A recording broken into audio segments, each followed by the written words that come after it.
Listen to the people. Listen to humanity. Listen to the Parrot. Parrot TV. Parrot TV. Parrot TV. Parrot TV. Parrot TV. Parrot. Listen to the people. Listen to humanity. Listen to the Parrot. Parrot TV. Parrot TV. Parrot TV. Parrot TV. Parrot TV. Listen to the people. Listen to humanity. Listen to the Parrot. Parrot TV. Parrot TV. Parrot TV. Parrot TV. Parrot TV. Parrot TV. Parrot TV. Parrot TV. Parrot TV. Parrot TV. To World Inkers Network, I am your noble and honest host, Dustin Pickering. Normally, I'm the interlocutor and I ask the questions, but today we're doing a reversal. So we have with us Rajorshi Patronibus and Amit Sekar Saha and Partha Roy of Virasat Arts publication to discuss my book, The Nothing Epistle. Now, this ought to be interesting because we have some intriguing questions, and this is the official launch for my book published by Virasat Arts publication, The Nothing Epistle. Please do subscribe to our channel, and welcome to the show, everybody. I'm going to put us all on the spot. So welcome, everyone. How is everyone doing this morning or this afternoon, this evening in India? You guys are out there. It's evening time. I'm glad to have you on the show this late in the evening. Hi, Dustin. Rajorshi will be asking a couple of questions, and then I guess we can go into like a sort of impromptu. Welcome to the show, everybody. So, The Nothing Epistle. I took about two years to write this book because I put it on pause for a while, and so that's the genesis of the book. I just had a random idea to do a sort of Joycean adventure poetry book, and so I did a sort of stream of consciousness with it, and I flowed with that, and I put it on pause for a bit. It does have a structure. It's sort of a male and female voice within the first the Nothing Epistle poem itself, and then it goes into a section called the Rivers Ever Widening, which is a longer erotic poem, and then some miscellaneous poems and Ghosts from Lyrical Castle. So, Rajorshi, do you have any questions for me to ask about this poetry collection? Yes. Before I go into the questions, we have the coordinators of Virasat Art publication, Mr. Partha Roy here. We have the chief executive editor, Dr. Amit Shankar Shaha with us. So if Partha Roy can say a few words about why did he choose to publish Dustin's book, and we'll follow it up with what was the editing experience and what was the experience of the poetries of the book and by Dr. Saha. So Partha, if you can start it off. Partha Roy, coordinator. Okay. Yes. Virasat Art publication. Yes. Yes, Rajorshi, I often feel shy to speak being a publisher because publisher's role in this case is minor, I think. It is only writer or writing itself which should be focused on. That is why I wouldn't have much of your time, certainly.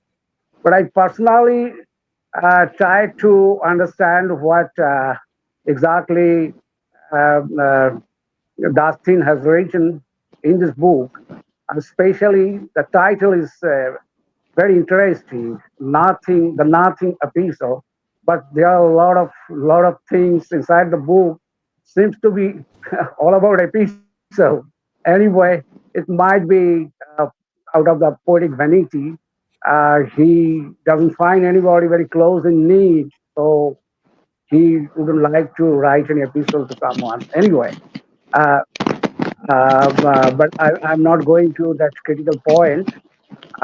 But I haven't understood every words and every lines of this book, but that lack of my understanding is maybe the beauty of this book. And I think the Amit Shankar, he would be explaining what exactly he has understood regarding this poets, regarding the poets and poems. And Ayoshi, you are also a poet, you can also explain it. But I like to be a mere listener here. So, but the literary fragrance all around us, you know, that the book is here. I touch it. It's a literary fragrance. I touch this newly born baby. It's an excellent experience for me. Uh, oh, Wow. a nice fragrance, This is so sweet. poetic fragrance. This is so sweet. Yeah, yes. Uh, this is so sweet. I mean, Anyway, Dustin and Amit, if you can, if yes. both of you can please hold up the book if you're having it with you, like Parthoda. And okay. Let us now go over to Amit. Amit is a poet of some repute, and he writes extremely deep poetry, and so does Dustin. So I would be very happy if Amit takes it over from where Partha has left, and takes it over as to what does he think is the beauty, or if we may say a little bit honestly, what are the shortcomings? Beauty, shortcomings, but how do you, there's nothing called good poetry or bad poetry, and I had always believed it, but Dustin's poems are very deep, and so Amit, if you can just shed some light on Dustin's poetry and the Nothing Epistle, Amit. Yeah, thank you very much. First of all, congratulations to Dustin Pickering on his new book. But before, as part of Virasat Art publication, we published Dustin. So we go a long way before Virasat came into the picture. Dustin Pickering was the person who wrote the foreword for my second collection of poems, Fugitive Words. So I'm forever thankful to him for that. So that is how I came to know about Dustin Pickering and his poems and like his thought process, because he was able to delve into my poems and like he did it in such a short span of time.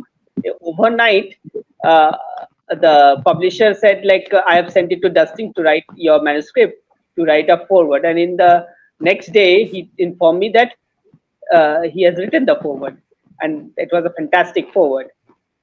So then, and later on, with EKL Review, we have published a couple of articles of Dustin Pickering. So it was a kind of literary camaraderie and knowing him as a fellow poet before the relationship of me being up in the chair of the publisher and him being a poet who wants to get published.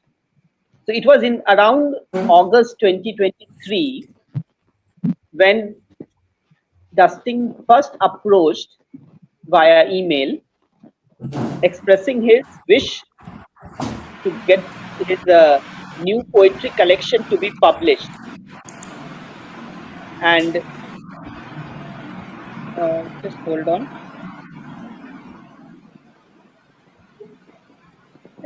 I hope I am audible, right? Yes, you are. Yes. Yeah. Okay. So when he sent the proposal, when he sent the pitch, he wrote that this is a fresh poetry manuscript, and he specifically mentioned it was an avant-garde manuscript. It is an entwining of romantic fantasy with eco-poetics and feminist critics of human behavior. But he also wrote that the collection has emanated from very personal experiences. So it's very personal poetry also, even though the ideas of feminism and eco-poetics and all, those are involved, but the poems are very, very personal. And he said that the manuscript will be divided into 3 sections. The first section will be like a male-female conversation. The second section will be more or less a Joycean approach, and a long erotic poem will be the second section, and the lyrical avant-garde poem in the third section. And he said that this book will be dedicated to fellow poet Jaguri Mukherjee, and he has been Virasat Art Publication has been recommended to him by Rituparna Khan. So this was the background, and when we got the manuscript, as is known that through Virasat Art Publication, we placed the manuscript to the editorial board, and like obviously the manuscript was approved. Like Parthoda wanted to publish a poet from abroad, and Dustin manuscript came at the right time for us. So, and then there were other issues, whether like how do we publish a US poet and how do we get the books over there. So there were other things, whether we were at all ready to publish a poet from abroad, because there are technical difficulties of having the physical copies of the books reaching, or having the books in Amazon.com, which recently Parthoda just informed me that Virasat Art also will be having their books in Amazon.com, and then hence it will be available all over the world. So when we got the Nothing Epistle, and I just had a have a fleeting glance at it. So apart from the dedication to Jaguri Mukherjee, so it has a tagline: "All whispering is from Venice, love. They speak of us in the curtains of dawn." And then when I went to the contents, there is an author's introduction, and then comes the Almond Eyes, a small poem. The Nothing Epistle starts, and then there is the miscellaneous poems. That's the third section. And the long poem is like rivers ever widening. So this was the structure. And when I read the introduction, I came to know that Dustin has written this poem through some personal experiences. And it was during the time of the pandemic when many people lost their lives. Many of us suffered personal loss. And it was a kind of, like we always say, that writing is like dreaming. Whatever we cannot, certain suppressed desires and wishes and our inner feelings, they come out just as it comes out in dreams, it comes out through writing. So it's a kind of process. The writing itself is healing. And perhaps this book, this collection of poems, was produced in an attempt to overcome those personal losses. Yeah, just a few days back, a little while back, Parthoda was also reading the introduction, and he was pointing at that Dustin has written, "They was a gentle and sincere human being," even though "they" is a plural pronoun, and he's using "was" as a singular adjective. And then we discussed about it and said, like, now because of the kind of trend, people have to be identified as he, she, or they, and that is how this is a kind of avant-gardism that we have to accept, because this is how the world is changing. The grammar part of it is one side, and the right to one's identification, the identity of one's gender and other identities, all come together as another aspect which has to be given due recognition in our writing. And so these are some of the things that we don't get in a manuscript when we get it from, say, an Indian author. So these are some of the new experiences that we had when we got the manuscript of Dustin Pickering. I will not go much now, perhaps when I get a chance, I will like to read a poem also from the manuscript. I don't have the book, but I have a kind of printout of some of the poem or two. So over to Rajeshri. Okay. Um,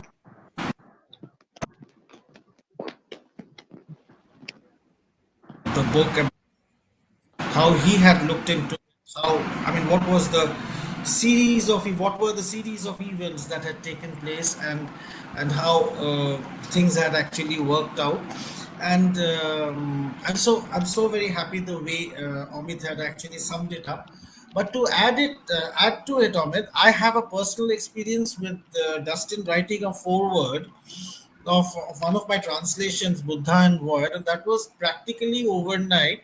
And the foreword that he wrote was the least thing. The depth that he had actually delved into was the least that I could have actually expected from an American person. So a very well-read poet, an extremely deep poet, and I'm not surprised with the depths that Dustin had actually tried to get into as far as these poems are concerned in the Nothing episode. So a few questions to the poet before we go into reading a few poems from the book. First question, Dustin, if you are there, are you ready for my rapid fire? Yes. Let's go for it. Right. So, what does the title mean exactly? It's an interesting concept of nothing. And of course, epistle is like a letter. It usually is a formal letter. And nothing is, in this sense, I meant like quantum foam nothing, like a birth from what appears to be nothingness. Yet there is something. In quantum foam and quantum physics, nothing. I mean, literally in physics, there's no such thing as nothing, but there is a concept. So it's like there's an empty space, a void. So that nothing is a void that needs to be filled with language, with in that sense. And then the epistle is the communication between the male and female character. They're secretly kind of, without knowing each other's, they're writing each other in dreams, and it's creating riddles and language problems within the story of the poem, of the first poem, the Nothing Epistle. So what I did is I created a communication, a dream communication, like a telepathy between these two people, and they intertwine. So you can't really tell one from the other as you're reading. So what you end up with is almost like a void in of itself of understanding what's being done and said within the poem. So the whole concept is is about a void or nothing, and a void in the sense of also loss, as Amit said. We talked about, in the poem there's a lot of mourning and love loss and heartache and these people longing for one another in this collection, and they're intertwined in their dreams, but they're not physically interacting. So that's why I use the poem sublime lust, sublime loving, etc. Sublime being like of a character, not a transcendental character of sorts. Okay, and do you actually walk that thin line of shunya in this nothing? Is it somewhere related to that, the concept of shunya? It is quite. I remember becoming enamored with the concept, reading Octavio Paz's Tale of Two Gardens many years ago, and he kind of like borrows a lot. He was an ambassador to India from Mexico, and he borrows a lot from that kind of teleology and that philosophy of Buddhism and Hinduism. He takes a lot from that in his poetry. So I would say that that's very much a part of the experience of writing that. Okay, you mentioned literary riddles. You mentioned literary riddles. Can you elaborate on that, please? Well, the riddle is really it's combinatorial. It kind of like there's a lot of like interaction of language going on, and the puzzles that are created in that language are sort of resolved dialectically. So I find that in writing my own poetry, generally, I don't always know exactly what I'm trying to say. It happens that you surprise yourself. So what I was doing is presenting questions to myself throughout this work, like you do in mourning. You bargain and stuff like that. When you're in mourning, you do the bargaining stuff where what if I had done this? What if I had done that? Would that have happened? Kind of thing. And so there's a lot of these questions that crop up in the storyline of the Nothing Epistle. And so those riddle, and the reason they're literary is because it deals specifically with the nature of language. So if you read the book, you'll find that there is a lot of figurative language being used, and dream imagery and archetypes like Jungian archetypes that I use within this particular volume that find their expression through the language itself, which happened organically. I didn't necessarily sit down and plan every detail,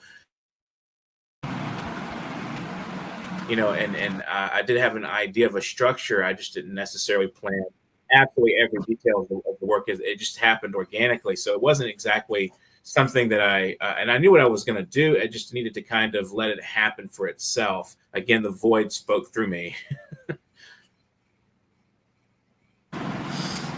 Well, yes. I mean, like poetry, I always believe poetry happens in some form or the other.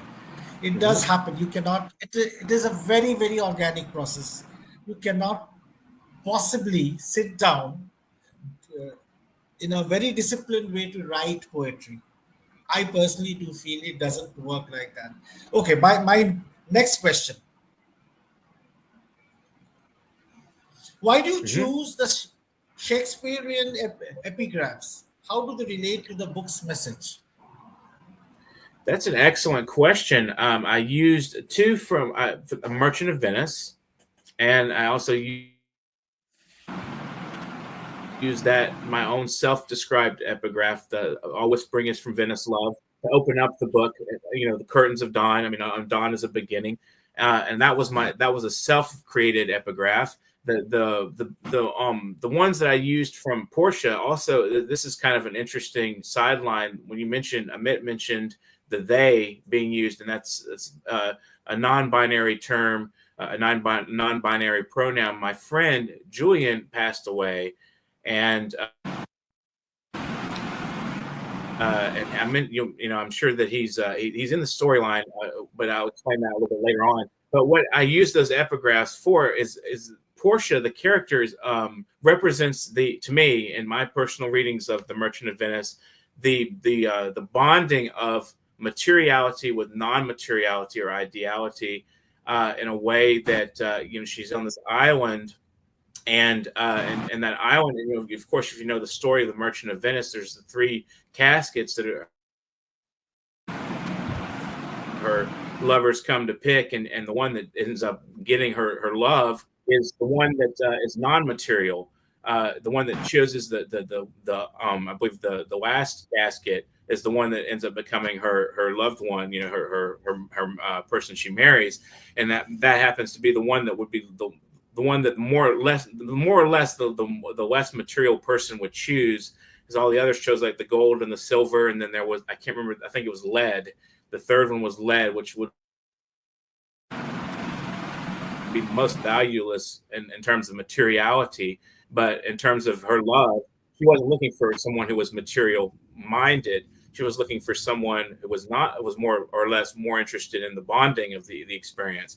And so I bring in that aspect and the fantasy aspect of the story, as well as the physical material aspect, in a way that I think questions the nature of language, as because language is breath. I mean, it's part breath, but it also has meanings, and it's constructed from reality. So so the language game that I'm playing in the story kind of plays off those two quotes in a way that I find they bond the material and the ideality. So it's like meaning and physical breath and all that in one, in the nature of language. So I chose those epigraphs, and plus that's a love story. The Merchant of Venice is a very profound love story, and in the end, Portia ends up dressing it as a man, which to me sort of signifies the non-binary character of Julian.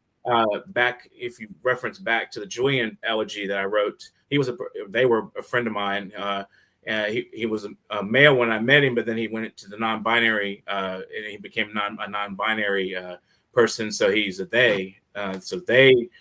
Julian, one of the most gentle people I've ever met, and one of the most intelligent and articulate persons I've ever met. So that's a tribute to them. And the nature of language is called into question, throughout the entire thing is like, what meaning is being constructed from these language games I'm playing? And it really becomes the reader's responsibility, in my opinion, to determine the nature of what's being said for their own interpretations. It can mean a lot of things. I mean, I consider it very Sphinx-like, personally, and I found that this the story, as again, it developed organically. It didn't just, I wasn't playing a lot of the stuff that happened in the story. It was mostly me just feeling the flow of the words and what I wanted to say and how I wanted to say it. And those two epigraphs from Shakespeare, one is the back one is a sort of a moralistic question about justice and mercy. And I consider justice and mercy to be parallel and perpendicular concepts. And so brought into sort of the morality of the story is in question there. So I'm bringing all of this trying to bring it all into one little book, and I found that I don't know, you can determine if it's successful or not. It's a very big concept, and it took a lot of time and energy out of me. So that was something I did for the sake of the creation process. In fact, you have done it very, very well. You have done it extremely successfully, and this is one of a kind of its book. Just to take a cue or two from what you said, you have mentioned Julian a couple of times. If you can speak a little bit more about Julian and how does he actually pertain to this book? Julian is actually a child in this book. He's the child that's birthed between the man and the woman and their imagination and their interplay. It's an elegy poem because Julian passed away and he ended up with the Potter's Burial, which they said was his nightmare. He did not want a Potter's Burial. That was his worst nightmare. But he ended up with a Potter's Burial because they couldn't afford, and I think there was some issues with his funeral expenses, as well as the body got lost or something. And I don't know all the details, but I know that what I was told was he was given a Potter's Burial, and it was his worst nightmare. He didn't want that. And this is a real person. I just want to be clarified. This was someone I knew personally. I met in Austin, Texas. And I found him to be the most articulate and intelligent person. And he would get on the open mics and he would read for like 30 minutes, just spew out beautiful words, just for like 30 minutes, you wouldn't even, he would just go on and on and on, and you wouldn't just be enraptured. And he was very gentle, very, very soft spoken. But when he got on that open mic, you had to listen. And I know a lot of stories. Some background to his story is that he lost his wife. His wife, I believe, passed away or was killed, murdered, and so he had a really rough life. And I really felt for the guy, because I didn't think he deserved any of it. And I really liked him. And when I met him, he had a little bit of a mild charisma, like he just had this. You just drawn to him. You just listened to what he had to say, and it was very articulate. Really exceptionally well read, and one of the nicest people I've met in a long time. So I felt that elegy it's sort of like in the middle of the story. What he is he represents death and birth combined. So he's sort of the void in that sense.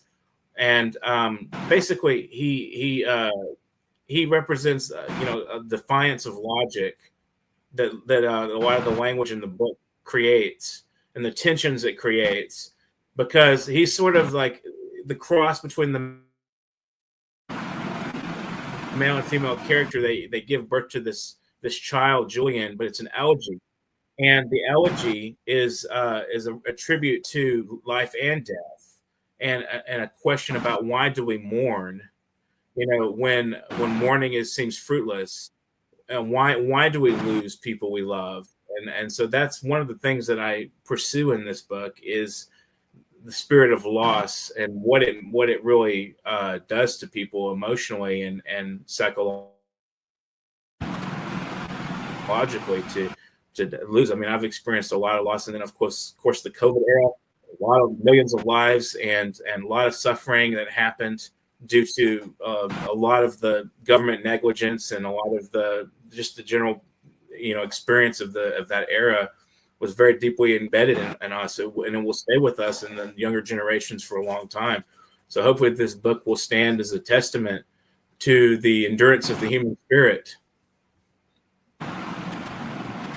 What is most important, Dustin, is you have actually made your nothing has made Julian immortal, and I'm so happy for you. I'm so happy for him, and I'm very sure he is happy too. And the last question before we get into before we ask you to read a couple of your work, couple of your poems, and if Amit can join in too. The last question is, can you explain the overall structure you've used? There are 3 sections: the Nothing Epistle, Like Rivers Ever Widening, and Ghosts from Lyrical Castle.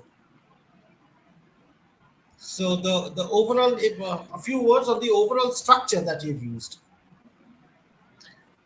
Well, one of the things I wanted to do, the Like Rivers Ever Widening was a completely separate work, and I originally pitched this work to Hawako, and they turned me down. But I had the first book, The Nothing Epistle, and I wanted to increase the size, and so originally I just started off as increasing the size of the book from the small poem, The Nothing Epistle, to something much larger, a full book. And then I thought, why not structure this in a way that sends a message through the book that kind of cooperates with what I'm saying in general in the first poem. So the second poem is an erotic poem I wrote around I think it was around 2019, and I put that in there, and I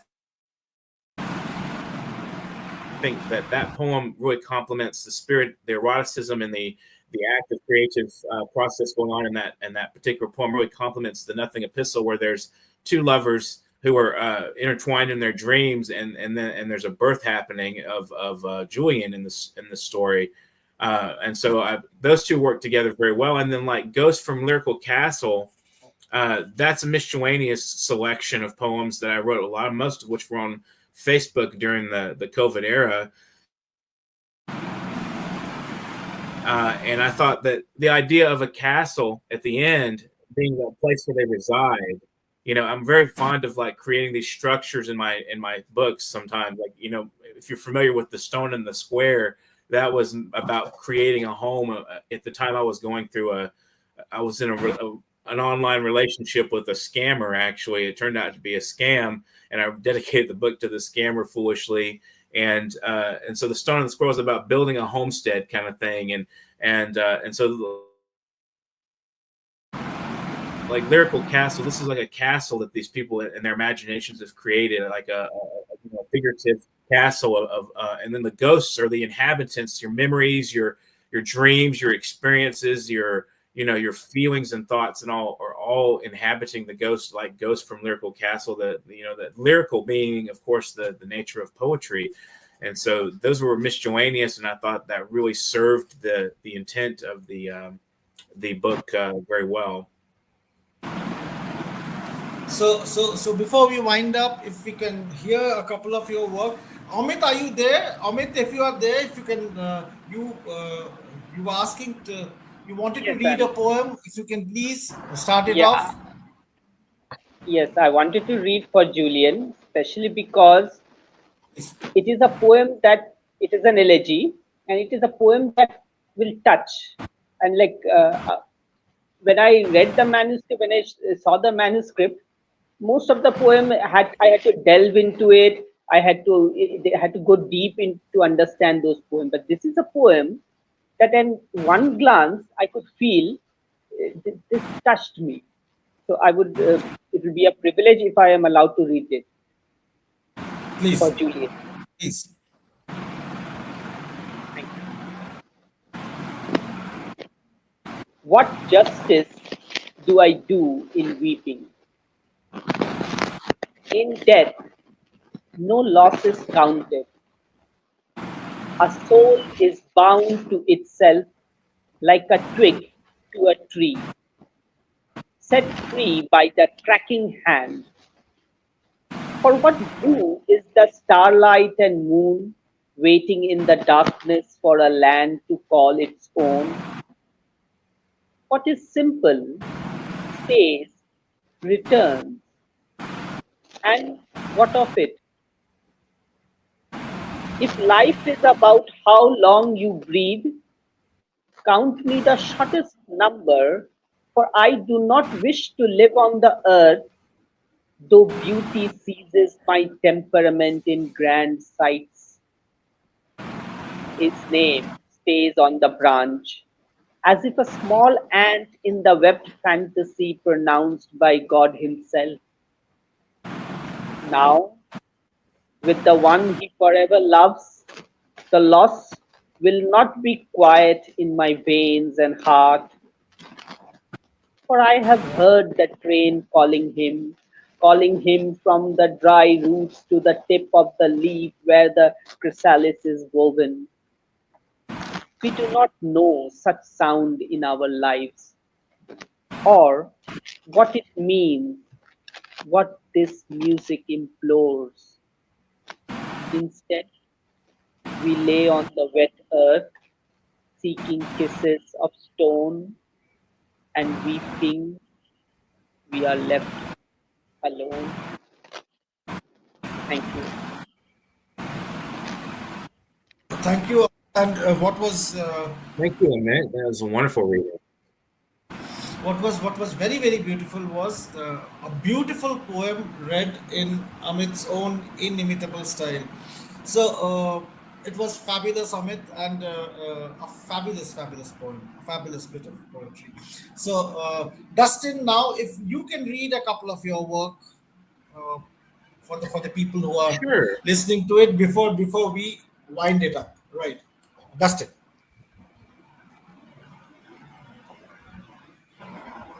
I'll read a couple from the miscellaneous section. This one is called Bird of Paradise. Let me remind myself that lips I did not kiss are pliant of speech for the angel of my understandings. And when in weeping I hold stars crystallizing by your shadow, I feel the sea drift under me. It is the sea of your longing, the tempest of your windswept hair, flowing like rain into the night. Dark almonds are your pupils. My hand extends in warmth to your dire dream, and I shake the nothingness from your fear. Do you know you are the most priceless angel? To name a feeling brings it sudden thrust, like a gong against time beating. I am weeping in the sleeplessness of dawn, counting the days of your happiness as days I know you will find love. That's Bird of Paradise. I'm going to see if I can find another one to read from the miscellaneous section. There was one I wanted to do. Here it is. I've read this one on Facebook some time back, but I will read this one again considering today's contemporary political climate. This one is very, very political, and it's about trying to seize power from from the populace and the people and take it for yourself and impress the people. And this is what I say about that. It's called Bullets Bite Back. And it's a general condemnation of demagoguery. I will bite the bullet for you, O Hitler. I will take this grief with me, this grief of peoples in my veins, this horrible tasting gas thickening in my mouth. Your face, soldier of hell. I will take it and bite it. It will make my sores burn and bleed, my back ache with guilt, the ashes fall from the graying sky. You, Commander, will take this exemption, this incessant cruelty of the heart, and burn it like a passport or Star of David across the lips of another Jew. Take me in your arms, Hitler, for nothing else will take me as deeply as this cut in my arm, this madhouse of slaughter you created from your measureless greed. Take me, O Hitler, and the trains and the chambers. Relieve me of life. I will bite this bullet, and I will cinch this war. We have already lost it. Hitler, Hitler, Hitler. Wow. This one is fantastic. So before we wind up, I would just like to say the person on whom this book is dedicated, Jagori Mukherjee, was supposed to actually conduct this program. She is down with some medical exigency, so I had to fit in. I had to subrogate into her shoes just at the last moment, and last moment is practically at the last moment. Dustin knows it. 10 minutes back. So thank you all so very much. Thank you, Dustin. And before we wind up, finally, a word or two for your book, Dustin, from you. A pitch about the book. A pitch about the book. Yeah, a pitch about the book. Oh, excellent. I think anybody that is interested in anything from gender relationships, between men and women, men and men, women and women, anything like that, love, romantic relationships, loss and mourning, mental health conditions, anybody interested in those kind of things, especially if it's related to the current contemporary understanding of things that we have, would love this book, The Nothing Epistle. And you also, if you're a big fan of James Joyce, I think I borrowed a lot from his sort of stream of consciousness style. I don't know 80 different languages. Obviously he borrowed, like Finnegan's Wake was written in like 80 different languages.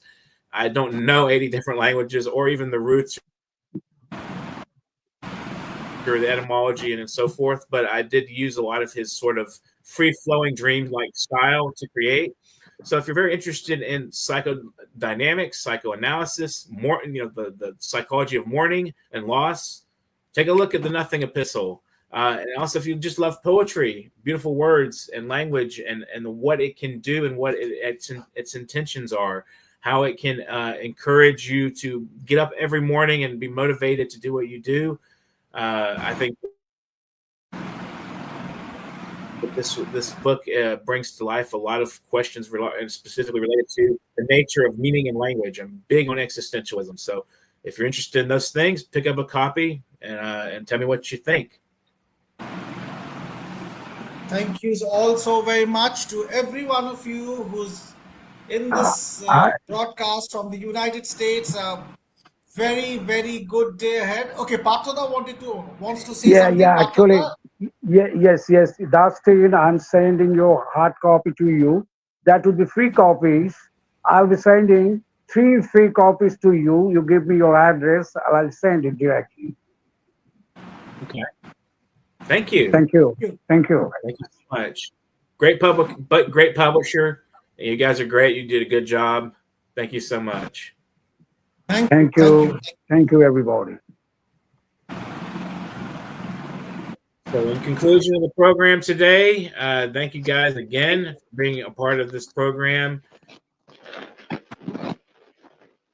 And if anybody's watching, please subscribe to Parrot TV and World Inkers Network on YouTube and share this program if you're intrigued by what was being said.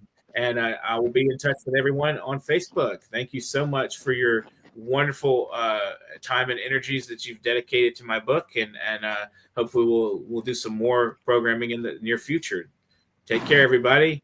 Get to writing. Listen to the people. Listen to humanity. Listen to the Parrot. Parrot TV.